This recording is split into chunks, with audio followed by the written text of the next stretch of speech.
हो क्या गया है कि लोग मुझसे दूर होते हैं, सीधे कदमा पहुंच जाते हैं, बन्ना गुप्ता जी क्या पहुंच जाते हैं। पर दिक्कत क्या है कि पुलिस प्रशासन में भी ऐसे लोगों का बड़ा सांठ गांठ है। आप बताइए उनको और खबर पहुंच जाए। एक समय था जब निखार मेरे बड़ी करीब हो गए थे। इस तरह से राजनीतिक प्रभुत्व वाले लोगों के साथ उनके प्रभाव क्षेत्र में जो काम करने वाले लोग हैं ना, ये लोग यहाँ जो क्राइम बढ़ रहा है उसके पीछे इनकी बड़ी भूमिका है। तो मेरा आज भी मानना है कि ये जो भी गैंग चल रहे हैं, आपसी प्रतिद्वंदिता है, कोई एक दूसरे को आगे नहीं बढ़ना जाने देता है, मगर ये लड़का कैसे उसमें फंस गया। साल 1.5 साल से हमारी भेंट नहीं उसकी है। एक समय था जब निखार मेरे बड़ी करीब हो गए थे। 2016 में ये साक्षी में कुछ कंस्ट्रक्शन करा रहे थे, तो हमारे माननीय मुख्यमंत्री रघुवर दास जी थे, उनके प्रतिनिधि पवन अग्रवाल ने कुछ पे अड़ंगा लगाया था। उसमें मैं भी मंत्री था, उसमें इनके पिताजी मेरे यहाँ आए, तो मैंने उनको कहा कि भैया रंगा है तो हम लोग तो कोई रंगदारी नहीं करते हैं, आप थाना चले जाइए, थाना कार्रवाई करेगा।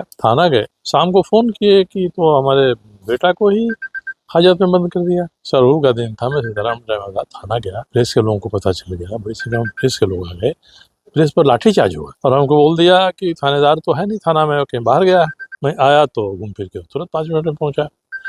तो ये जो इस तरह से राजनीतिक प्रभुत्व वाले लोगों के साथ उनके प्रभाव क्षेत्र में जो काम करने वाले लोग हैं ना, ये लोग यहाँ जो क्राइम बढ़ रहा है उसके पीछे इनकी बड़ी भूमिका है। मैंने एक बार मीडिया में इस बात को दिया कि हमारे जो नए लड़के हैं उनको लोग क्रिमिनल बना रहे हैं ये गैंग्स में। तो मेरे खिलाफ कांग्रेस और सबों ने जुलूस निकाल दिया, मेरा पुतला फूका मानगो में। तो मेरा आज भी मानना है कि ये जो भी गैंग चल रहे हैं, आपसी प्रतिद्वंदिता है, कोई एक दूसरे को आगे नहीं बढ़ना जाने देता है, मगर ये लड़का कैसे उसमें फंस गया। साल 1.5 साल से हमारी भेंट नहीं उसकी है। मैं फोन करता था, नहाता था, इससे बड़ी करीबी थी, इलेक्शन में हमारे लिए बहुत काम किया था।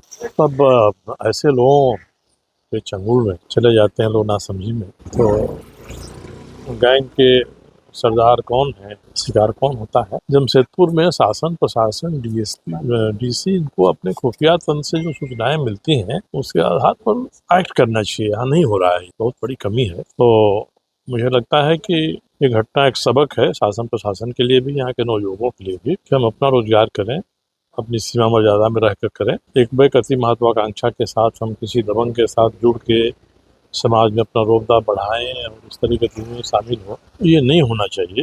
हाँ, मैं तो कहूँगा शासन प्रशासन से कि जो भी है निखार की हत्या में शामिल, कड़ी कार्रवाई करिए, तफ्तीश करिए कहाँ तक मामला जाता है। हो क्या गया है कि लोग मुझसे दूर होते हैं, सीधे कदमा पहुंच जाते हैं, बन्ना गुप्ता जी क्या पहुंच जाते। सिद्धगोड़ा में एक जमीन कब्जा करके बाउंड्री किया था, उसमें उन्होंने बताया कि बन्ना गुप्ता इन लोगों की पैरवी कर रहे हैं। और ऐसे लोग जो बड़े अधिकारी हैं शासन में भी और टाटा स्टील में, तो मुझे आश्चर्य हुआ कि भाई इस तरह की गतिविधियों में जब तक राजनीति में प्रभावशाली रहने वाले लोग पीछे दाहिने बाएं नहीं रहेंगे, इस गैंग को ताकत नहीं मिलती है।